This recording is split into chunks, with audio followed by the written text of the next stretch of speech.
Hi hello Swathi Ganga Kannada YouTube ಚಾನಲ್ಗೆ ಎಲ್ಲರಿಗೂ ಸ್ವಾಗತ ಸುಸ್ವಾಗತ. ಇವತ್ತಿನ ವಿಡಿಯೋದಲ್ಲಿ ನಮಗೆ ಗ್ರಹಣದ ಟೈಮಿಂಗ್ಸ್ ಅನ್ನುವಂಥದ್ದು ಗ್ರಹಣ ಭಾರತಕ್ಕೆ ಇದೆಯೋ ಇಲ್ಲವೋ ಅನ್ನೋದನ್ನು ಸಹ ತಿಳಿಸ್ಕೊಡ್ತೀನಿ. ಇವತ್ತಿನ ದಿವಸ ಪೌರ್ಣಮಿ ಪೂಜೆಯನ್ನು ನಾವು ಯಾವ ರೀತಿಯಾಗಿ ಆಚರಣೆಯನ್ನು ಮಾಡಬೇಕು, ಪೌರ್ಣಮಿಯ ಟೈಮಿಂಗ್ ಅನ್ನೋದು ನಮಗೆ ಯಾವಾಗ ಶುರುವಾಗುತ್ತೆ, ಯಾವಾಗ ಅಂತ್ಯವಾಗುತ್ತೆ, ಮತ್ತು ನಾವು ಈ ಒಂದು ಪೌರ್ಣಮಿಯ ದಿವಸ ಸಾಕ್ಷಾತ್ ಮಹಾಲಕ್ಷ್ಮಿಯ ಜಯಂತಿ ಇರೋದರಿಂದ ಸಹ ಆ ಒಂದು ಮಹಾಲಕ್ಷ್ಮಿ ಪೂಜೆಯನ್ನು ಯಾವ ರೀತಿಯಾಗಿ ಮಾಡಬೇಕು, ಯಾವ ಒಂದು ಮಂತ್ರವನ್ನು ಹೇಳಬೇಕು ಎಲ್ಲನೂ ಈ ವಿಡಿಯೋದಲ್ಲಿ ತಿಳಿಸ್ಕೊಡ್ತೀನಿ. ವಿಡಿಯೋ ಇಷ್ಟ ಆದರೆ ಲೈಕ್, ಶೇರ್, ಕಮೆಂಟ್, ಸಬ್ಸ್ಕ್ರೈಬ್ ಮಾಡೋದನ್ನು ಮರಿಬೇಡಿ. ಸಬ್ಸ್ಕ್ರೈಬ್ ಮಾಡಿಕೊಂಡು ಸ್ವಾತಿ ಗಂಗಾ ಕನ್ನಡ ಯೂಟ್ಯೂಬ್ ಚಾನಲ್ಗೆಲ್ಲರೂ ಸಪೋರ್ಟ್ ಮಾಡಿ ಅಂತೇಳಿ ಕೇಳ್ಕೊಳ್ತೀನಿ. ಬನ್ನಿ ಇವಾಗ ವಿಡಿಯೋನ ಶುರು ಮಾಡ್ಕೊಳ್ಳೋಣ. ನೋಡಿ, ಈ ಫಾಲ್ಗುಣ ಮಾಸದಲ್ಲಿ ನಮಗೆ ಪೌರ್ಣಮಿ ಬಂದಿದೆ.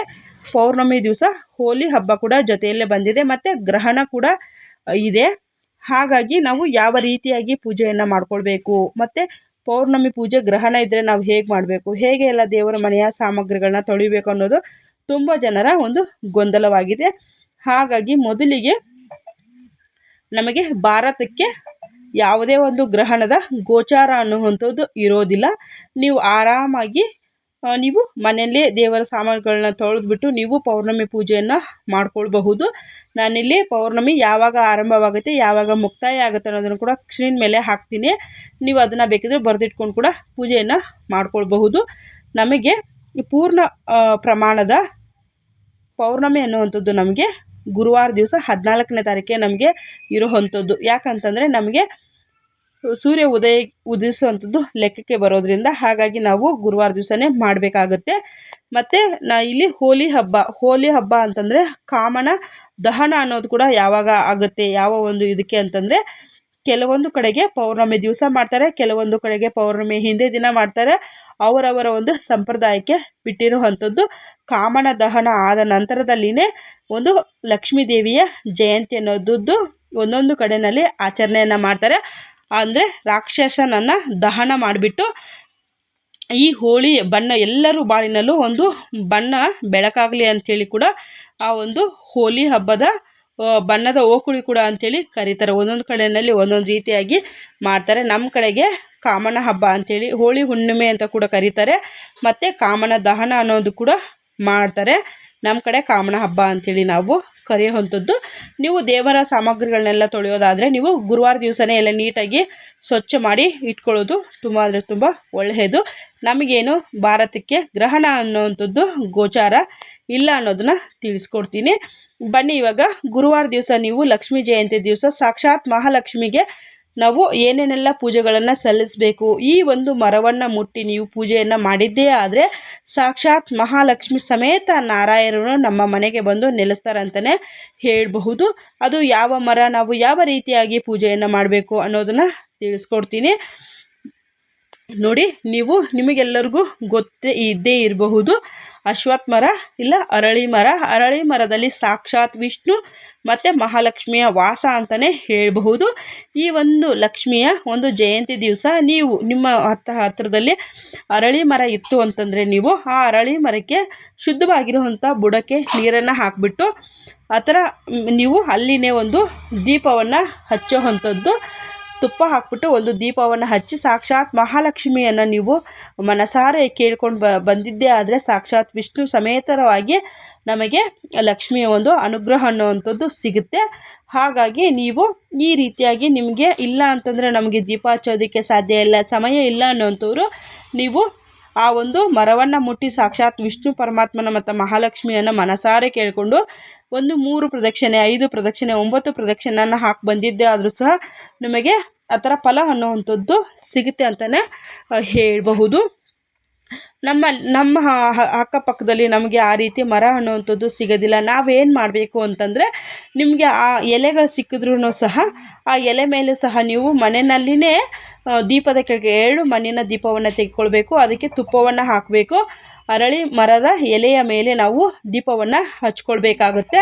ನೀವು ಇದನ್ನು ಮನೆಯಲ್ಲೇ ಹಚ್ಚಿಬಿಟ್ಟು ನೀವು ಅವತ್ತೇನು ದಿವಸ ನಿಮಗೆ ಪೂಜೆ ಎಲ್ಲ ಮುಗಿದ ನಂತರದಲ್ಲಿ ನೀವು 14ನೇ ತಾರೀಕು ನಮಗೆಲ್ಲ ಪೂಜೆ ಎಲ್ಲ ಮುಗಿತೆ, ಮಾರನೇ ದಿವಸ ನೀವು ಯಾರೂ ತುಳಿದೇ ಇರೋವಂಥ ಜಾಗಕ್ಕೆ ಹಾಕಿದ್ರೆ ನಡೆಯುತ್ತೆ ಅಂತಲೇ ಹೇಳಬಹುದು. ಬನ್ನಿ ಇವಾಗ ಯಾವ ಒಂದು ಟೈಮಿಂಗ್ಸ್ಗೆ ಶುರುವಾಗುತ್ತೆ ಅನ್ನೋದನ್ನು ತಿಳಿಸ್ಕೊಡ್ತೀನಿ ನೋಡಿ. ಶುಕ್ರವಾರ ಮಾರ್ಚ್ 14ನೇ ತಾರೀಕು 2025ರಂದು ಹೋಲಿಕಾ ದಹನ. ಗುರುವಾರ ದಿವಸ ಮಾರ್ಚ್ 13ನೇ ತಾರೀಕಿನಂದು ಪೌರ್ಣಮಿ ನಮಗೆ ತಿಥಿ ಆರಂಭವಾಗುವಂಥದ್ದು ಮಾರ್ಚ್ 13ಕ್ಕೆ 2025 8:05 AM ನಮಗೆ ಸ್ಟಾರ್ಟ್ ಆಗುವಂಥದ್ದು. ಪೌರ್ಣಮಿಯ ತಿಥಿ ಕೊನೆಗೊಳ್ಳುವುದು ನಮಗೆ ಮಾರ್ಚ್ 14ನೇ ತಾರೀಕು 2025ರಂದು ಅದು ನಮಗೆ ಎಂಡ್ ಆಗುವಂಥದ್ದು.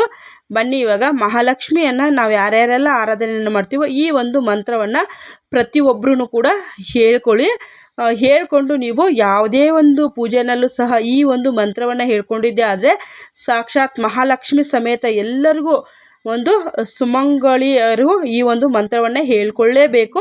ಹೇಳ್ಕೊಂಡಿದ್ದೆ ಆದರೆ ತಾಯಿಯ ಮಹಾಲಕ್ಷ್ಮಿಯ ಆಶೀರ್ವಾದ ಅನ್ನುವಂಥದ್ದು ನಮಗೆ ಸಿಗುತ್ತೆ ಅಂತಲೇ ತಿಳಿಸ್ಕೊಡ್ತೀನಿ. ನಾನು ಮಂತ್ರವನ್ನು ಸ್ಕ್ರೀನ್ ಮೇಲೆ ಬರ್ತಾ ಇದೆ, ಖಂಡಿತವಾಗಲೂ ಎಲ್ಲರೂ ಈ ಮಂತ್ರವನ್ನು ಹೇಳ್ಕೊಳ್ಳಿ ಅಂಥೇಳಿ ತಿಳಿಸ್ಕೊಡ್ತೀನಿ.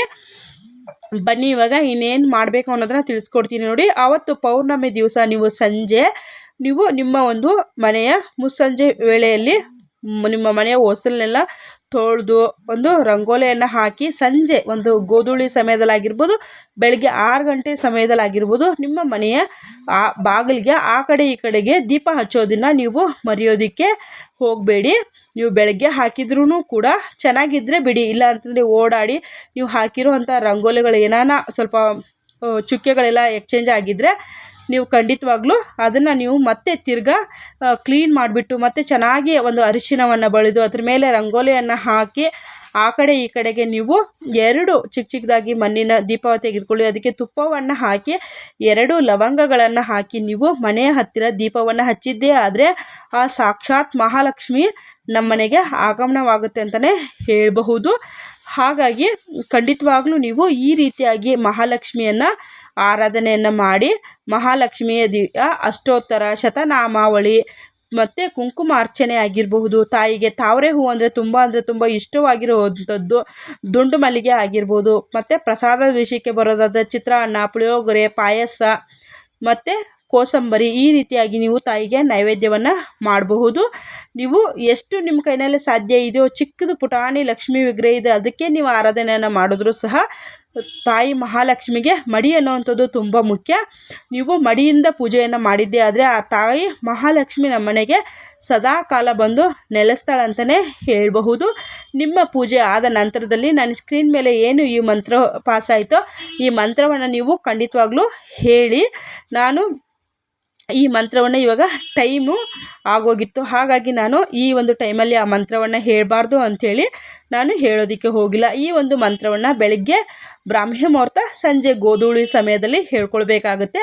ನಾನು ವಾಯ್ಸ್ ಓವರ್ ಕೊಡ್ತಾ ಇರೋದು ಮಧ್ಯಾಹ್ನ ಆಗಿರೋದ್ರಿಂದ ಈ ಒಂದು ಮಂತ್ರವನ್ನು ನಾನು ಉಚ್ಚಾರಣೆಯನ್ನು ಮಾಡೋದಕ್ಕೆ ಹೋಗಿಲ್ಲ. ಖಂಡಿತವಾಗ್ಲೂ ವಿಡಿಯೋ ಇಷ್ಟ ಆದರೆ ಲೈಕ್ ಮಾಡಿ, ಶೇರ್ ಮಾಡಿ, ಸಬ್ಸ್ಕ್ರೈಬ್ ಮಾಡಿಕೊಂಡು ಸ್ವಾತಿ ಗಂಗಾ ಕನ್ನಡ ಯೂಟ್ಯೂಬ್ ಚಾನಲ್ನ ಎಲ್ಲರೂ ಸಪೋರ್ಟ್ ಮಾಡಿ ಅಂತೇಳಿ ಕೇಳ್ಕೊಳ್ತೀನಿ. ಎಲ್ಲರಿಗೂ ಮಹಾಲಕ್ಷ್ಮಿ ಒಳ್ಳೆಯದನ್ನು ಮಾಡಲಿ, ನಮ್ಮ ಮನೆಗೂ ಮಹಾಲಕ್ಷ್ಮಿ ಬರಲಿ, ನಿಮ್ಮ ಮನೆಗೂ ಮಹಾಲಕ್ಷ್ಮಿ ಬರಲಿ ಅಂತೇಳಿ ಕೇಳ್ಕೊಳ್ತಾ ಎಲ್ಲರೂ ಲಕ್ಷ್ಮೀ ಜಯಂತಿಯನ್ನು ತುಂಬ ಚೆನ್ನಾಗಿ ಮಾಡ್ಕೊಳ್ಳಿ. ನಿಮ್ಮ ಮನೆಗೂ ಚೆನ್ನಾಗಿ ಲಕ್ಷ್ಮಿ ಬರಲಿ.